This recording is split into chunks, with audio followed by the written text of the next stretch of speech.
Hey. What people do not see, James, is that while we're waiting to go live and we are in the green, I am the only one dancing to the theme tune. Now, what's that about? You're doing a bit of Northern Soul dancing in the green room just now. I was da da da da da da. So how are you doing, Maria? How's your week been going?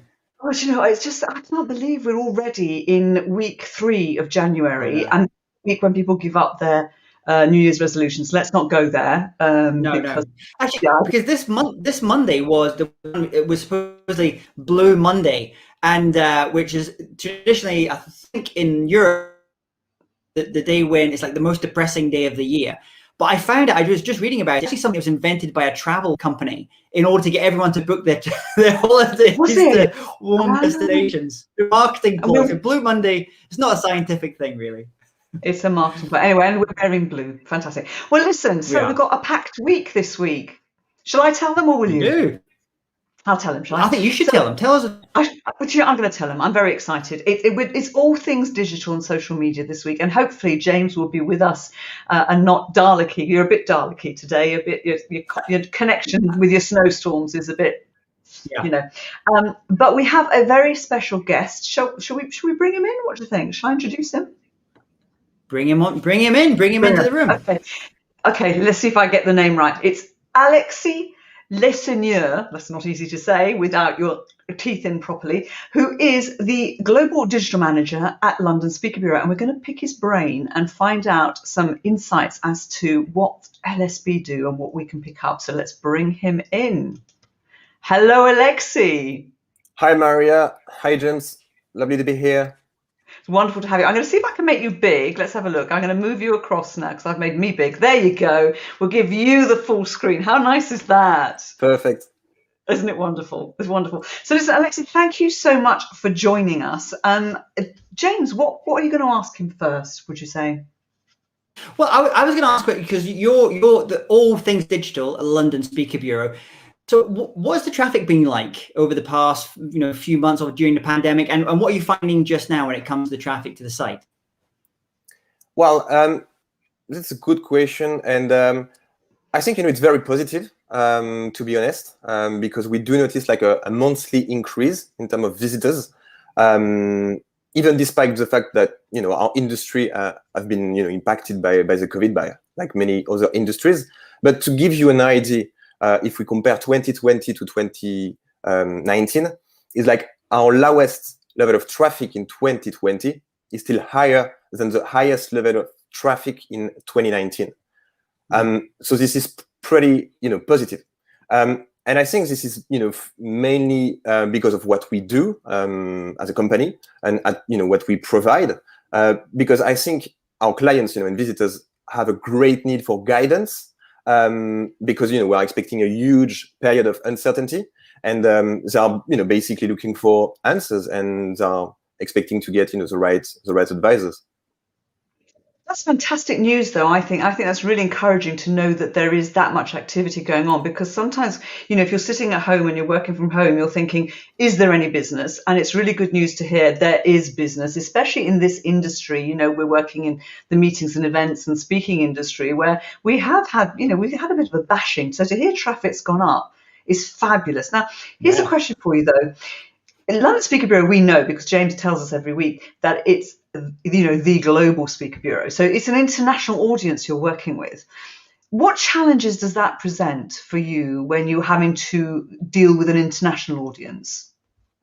Well, a lot. First, visitors from Asia, won't search the same things that European people, because of course, there are different markets. So there is different trends. The topics aren't the same.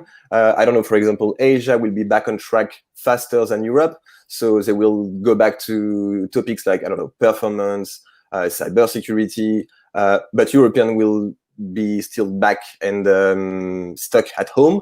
So we'll, have different trends like, I don't know, mental health, the new way of working from home and so on. So I think this is really a matter of making sure we are always on top of the game and following the best market trends. So this is one of the main challenge. And also having an international, traffic bring something which is interesting, which is a bit technical. But people from Russia, for example, they use Google, but not only. They also use, other search engine. One of the main one over there is called the Yandex. So it's also something, we have to keep in mind, and we have to produce, other content in other languages. So I think this is one of the main challenges we have. So on that, you mentioned this idea of the languages, people searching in different ways, they may be they're typing in different things. Do you think it is important then for both bureaus and also speakers, if any speakers are watching this just now, to have their website in multiple languages? Or is it just fine just to have it in English and then hope that Google or whoever does the automatic translation? Well, first, don't use Google Translate. It's useless, especially if you want to have. Especially if you want to have good results. This is a basic. You can use it, just for reading purposes. But I'm French, so it makes sense for me to have content, in French and in English. But of course, if you only speak English, I think English is fairly enough. But because we evolve in a huge international network, we also have to make sure that we have different offers from for our clients and for our speakers. And I think this is the force of what we provide. This is a challenge, but for us, I don't think we have the luxury anymore to be only in English, because there is business in multiple languages. So I think this is very important. And when you think like everything is digital now, I think it goes far beyond just the digital side. I think people are reassured to know that, for example, our company and many other international companies don't have only people speaking in English, because let's say you have a customer who doesn't really speak very well English, but they are interested in your services. At least you are sure that you can provide the right service for them, even if it's in French, in Hindi or whatever. Fantastic, brilliant. Of course, I'm half Italian, so I quite like to read in Italian every now and then. And we guessed, actually, Alexis, that you were French. You slight giveaway in the accent. L'accent. So have you seen any changes in behavior online from people visiting, from your traffic, from social media? Have you seen anything changing? Oh, yeah, definitely, and a lot. And definitely even more shifts with the pandemic, because I think people also tend to work differently. Maybe they use more their smartphones than they used to. It's not a surprise to say that we have a huge shift, from desktop, laptop to mobile. This is something everyone can notice. We spend, I think the average is about 3 or 4 hours a day we spend on our smartphones for an adult. So of course, it's very important to be mobile responsive. But also the time spent on website. I think a lot of people now are used to switch over between different websites and platforms. So I think this is something very important, and something we have to keep in mind. This is the same for for our chat here. I think we don't have the luxury of time anymore, and this is a big shift in behavior. We've got to be ultra efficient, straight to the point. But still providing excellent insights and content, which is, I think, really hard when you have to always get to summarize everything. Mm. That's interesting. So you're saying that the attention span's getting shorter. That's having an impact upon how you're doing things. I'm thinking when for a lot of speakers, when these speakers that started maybe 10, 20 years ago is speaking, they would do those quite long show reels, like the 30-minute, 1 hour long show reel. Who's got an hour now? But wow. What advice would you, 1 hour? So, but now we've got TikTok, we've got loads of other things, much shorter types of content, a lot more kind of live content like we're doing just now. Have you any advice, Alexis, on what might be the right social media platforms, especially for speakers and those in the business side to be focusing on, and thought leaders? Obviously, you represent a lot of great thought leaders, great experts. Which one should they really be spending their time? Which ones do you see really delivering results? Well, for me, this is a no-brainer. My favorite one is definitely LinkedIn, for many reasons. But I think if I can give you a couple of reasons, for students, for example, you can find a job, you can share your resume. For people or employees, it's good for their career. You can connect with people, with colleagues. You can also find other jobs. For speakers, and this is the heart of what we are speaking about. It's credibility. It's a space for sharing. It's like online networking, which is basically endless with no borders. For companies, it's for branding investment, talent attraction, new lead acquisition. It's endless, and all of that, in one platform. So I think this is quite fantastic, and I think this is also why social media is so successful, because social media plays a role for everyone, and everyone can benefit from it if you use it, wisely, of course. And I think it was about 5 years ago when Microsoft bought LinkedIn. it was a fortune. I don't know if you remember the figures, but it was over $20 billion, the cost of buying LinkedIn. So this is also why I think it's really worth it. Yeah, I've got 20 billion in the bank, haven't you? You have, haven't you, James?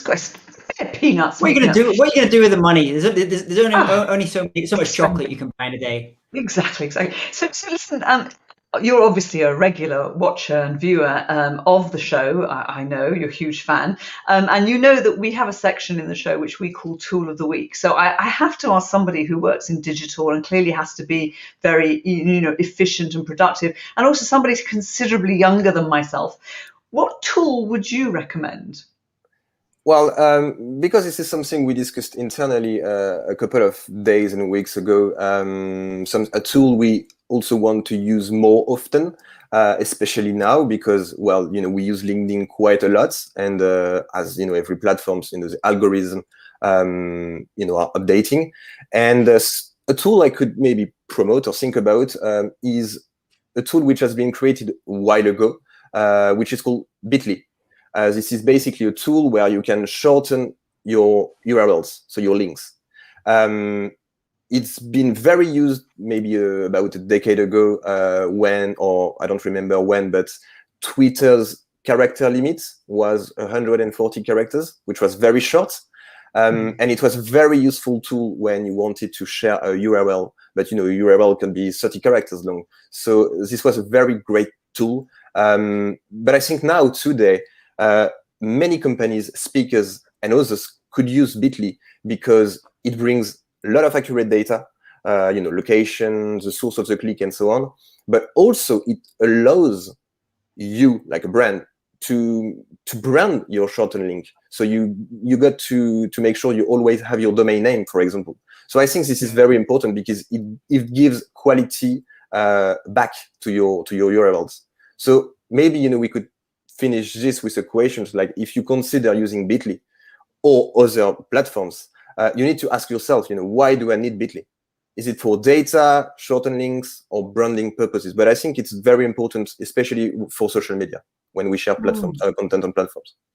That's interesting. So, so obviously, from a social media standpoint, they're looking at. I would imagine it's got a very high a PR rating, a very strong rating from an SEO perspective, because Bitly's been around for so long, probably higher than most individuals or speakers' websites.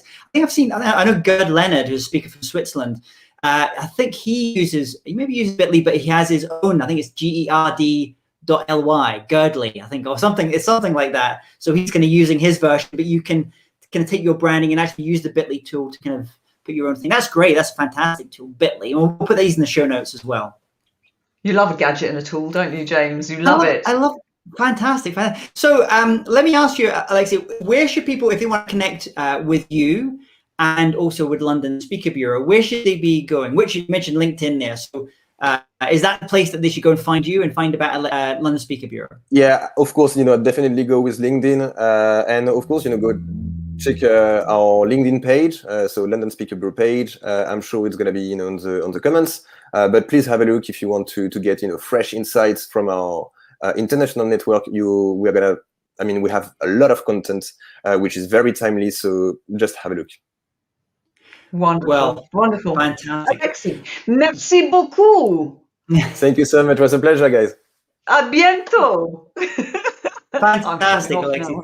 Thank you so much. Thank you so much for coming on today. So great. I mean, I've got another tool to think about now.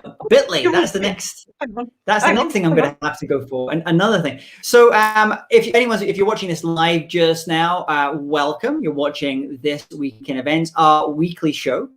And actually, we were just talking there to Alexis, who is from London Speaker Bureau. So I want to take a moment before we kind of move into our next part, just to give a lovely sponsors today a little thank you. London Speaker Bureau. London Speaker Bureau, as we were hearing, is a global resource for corporations and governments for keynote speakers, executive learning masterclasses, and boardroom advisors, representing some of the most influential business leaders and politicians in the world.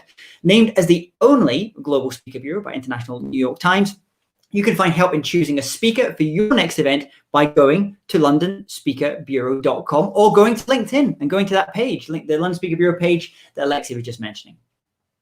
Fantastic. That's wonderful. Brilliant. Well, I enjoyed that. And I was waiting to hear you try and pronounce his surname. You avoided it, didn't you? I noticed that. Leseigneur. I was very friendly before he sadly passed away with Sacha Distel, the great French singer. And he used to call up, he used to call up our house. Sometimes we were working on this deal together, and he used to call up the house. I might be at the office. And my wife, Alice, would pick up the phone and she would have these long conversations. And she said, I just loved listening to his accent. I could just listen to his accent. So, Sacha, wherever you are, just a little name check for you. Fantastic. So listen, I think we should, we've said in the notes, the show notes, that we're going to carry on talking about social media because it's such an important topic for all of us. I mean, literally, I think the whole world and his dog is on social media. And we wanted to share, we thought it would be a nice idea because we've both quite active and busy on social media.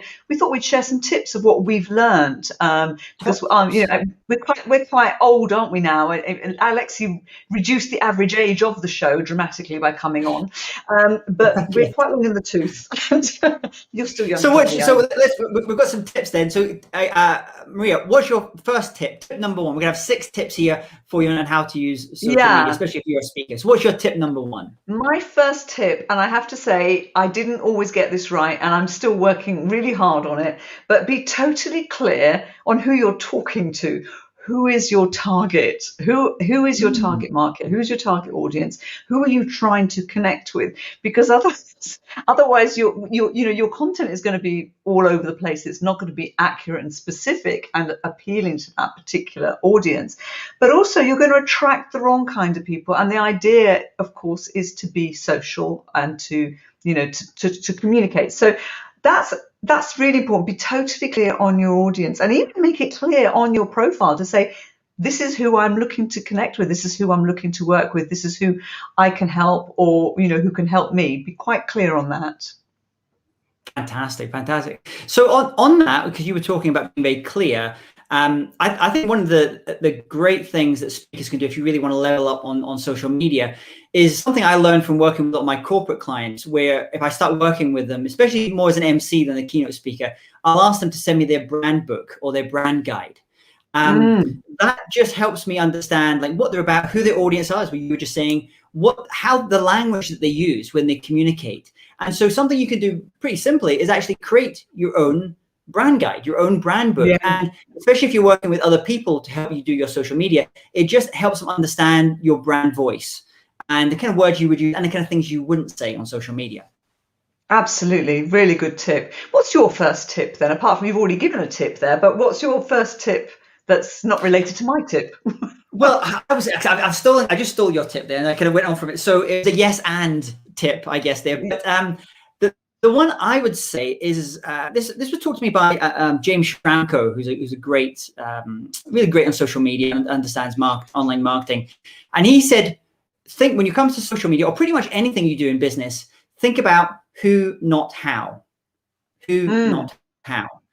And I think especially as entrepreneurs and solopreneurs there and as speakers, where we tend to have quite small teams, we think we have to do everything ourselves, but we don't. There's great. I mean, this week I just hired a new person on social media design side.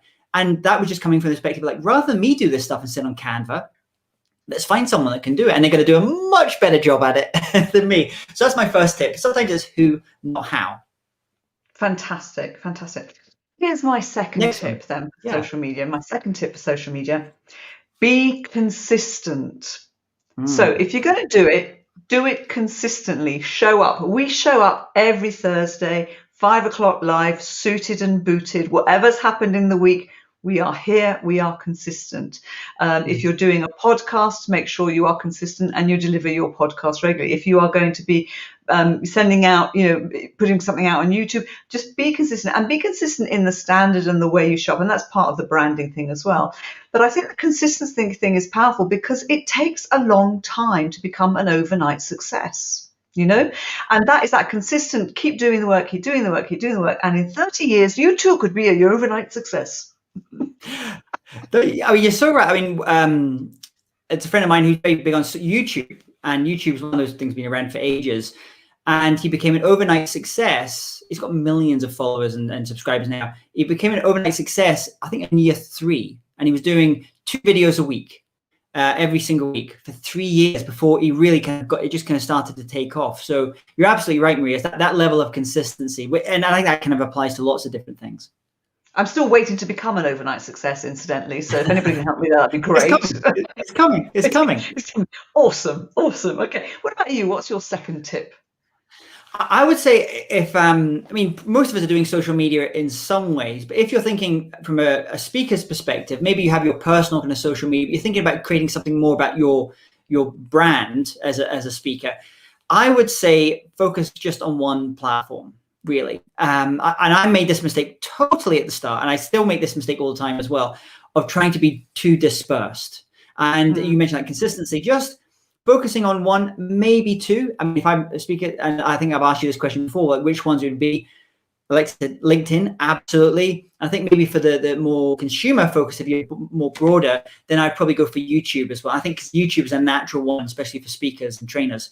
So I would, if you're going to just kind of getting started in terms of you building your brand, your speaking brand online, I would just say focus on one platform.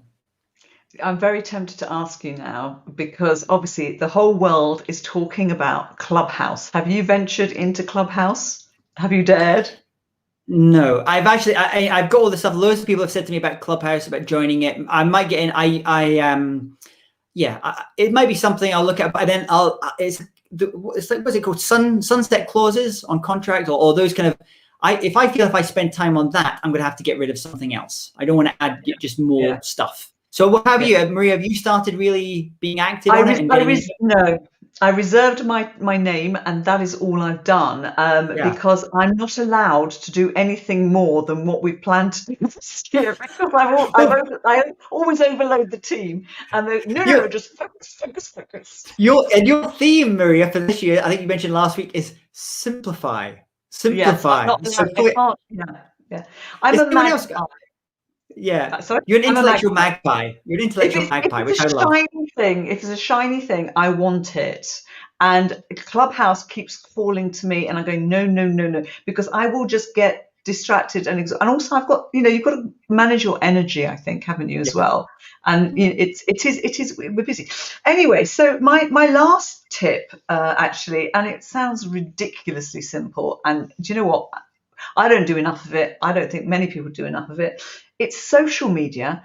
Engage. And it's not anti-social media, it's social media. So, be respectful, be nice, be kind, help each other, but communicate. If somebody responds to a post that you've put out there, have the decency to either thank them or talk to them. And, I've got to engage now, because I've got people saying, hello, Maria. So that's Karen. Hello, Karen. Arthur is saying consistency is key.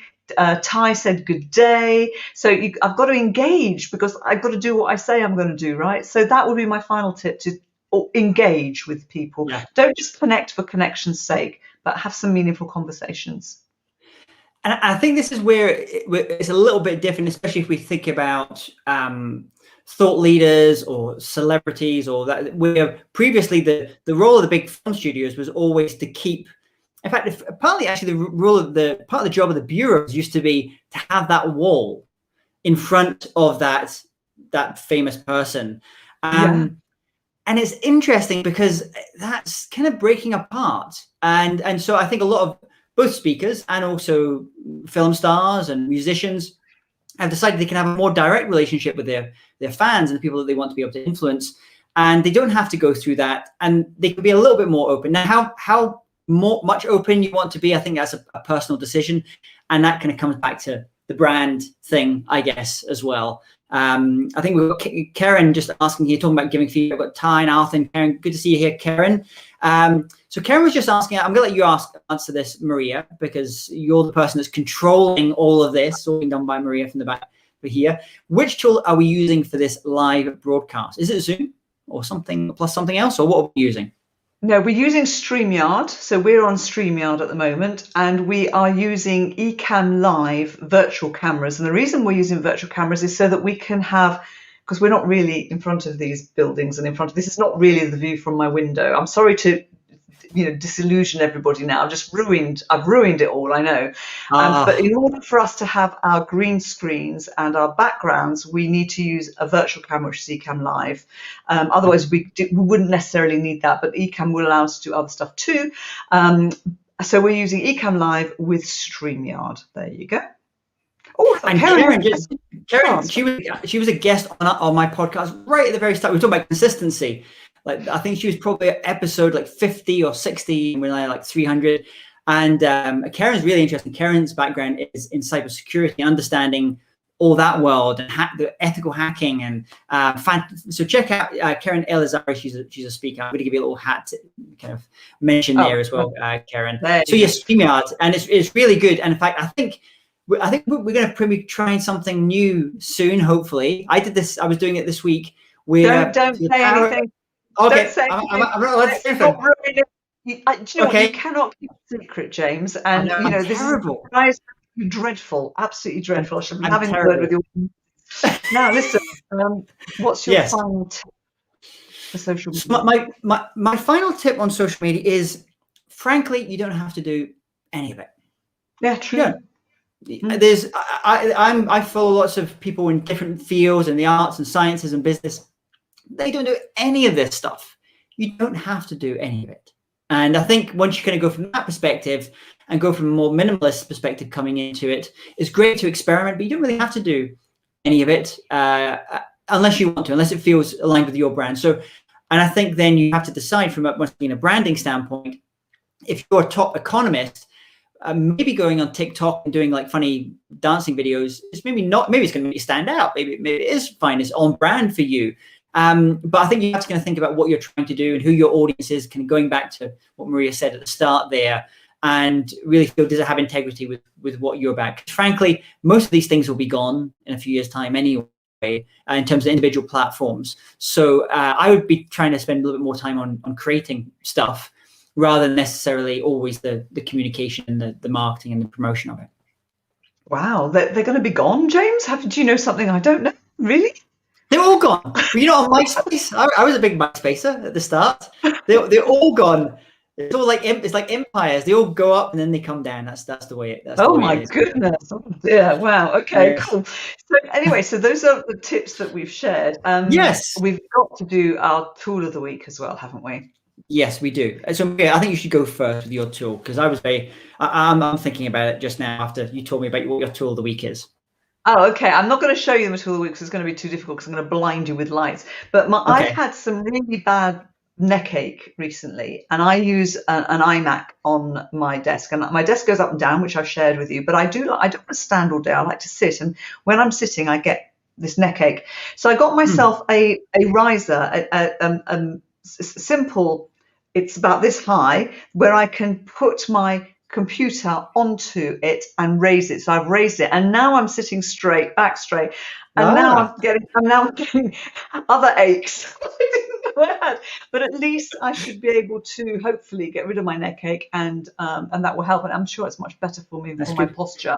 But yeah, so it's a little stand specifically designed for an iMac, because iMacs are reasonably heavy. Have you ever done Alexander technique, Maria? Have you ever heard? We've talked about this before, and I haven't. No, I'll tell you what it is, James. I'm not going to the gym enough. We built a gym. Oh no, it's not. I need to exercise. I need to strengthen my core. Yeah, no, because I just see, actually, I notice a lot with speakers as well. A lot of them get the same problems. Like all the motivational speakers, it's usually their knees that start to go, and their hips, and sitting down on flights probably for so long. But Alexander technique is fantastic. A lot of musicians and people in dance and theater use it just to understand their body. And I never realized just how heavy your head is, like in terms Oh, of really? the sheer weight of it.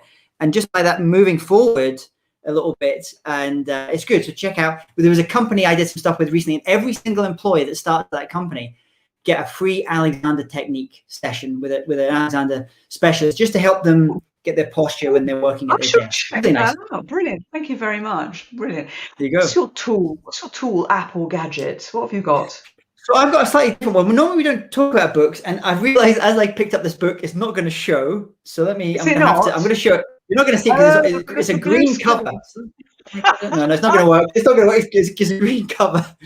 Anyway, it's called Nomad Capitalist, and it's by a gentleman called Andrew Henderson. Probably, you would have seen like all the Tim Ferriss, the 4-Hour Workweek stuff, which is that first type of the kind of digital nomads when people could work and live from anywhere. Great. But now that we've gone through this pandemic, this idea of being able to work and live from anywhere is now available to lots more people that work maybe for bigger companies. So it's really about is how to reclaim your freedom with offshore bank accounts, dual citizenships, foreign companies, and overseas investments. So it's really about how to be much more of a global citizen, and to think about it, you basically go where you're treated best. So you domicile your company, you domicile yourself, you spend time in those places where you're treated best, which is not always your home country where you're born. It's a little bit like if you've ever heard of the 3 flags, that you should have maybe your citizenship for one country, your company should be situated in another, maybe lower tax country, and then maybe you spend a lot of your time in a third and a fourth country because you have really good quality of life there. It's called a 3 flags. And I think when we start to now go back, I think especially for speakers, but also for our clients and a lot of people, executives, this idea about being really now truly global citizens, being able to work from anywhere, to live from anywhere, and to organize your affairs, your business affairs in a kind of smarter way, I think this is going to be a bigger trend. Nothing to do with Brexit then? Not at all. Nothing to do with Brexit. Not at all. Not at all. Okay, I should check that out. That's very interesting. And certainly what is very appealing at the moment is to go somewhere warmer, because we're having a very wet and very cold. I know you've got snowstorms, which is why your internet is a bit flaky, but it's cold, it's wet, and we could do with some sunshine, couldn't we? Absolutely. Yeah. What I was reading just today, there was a country, one of the Caribbean countries, is now you can get citizenship that's like $50,000 citizenship, but you do have to spend, I think it's like 60 days or 90 days in the year on this Caribbean island. Awful. Oh, that's awful.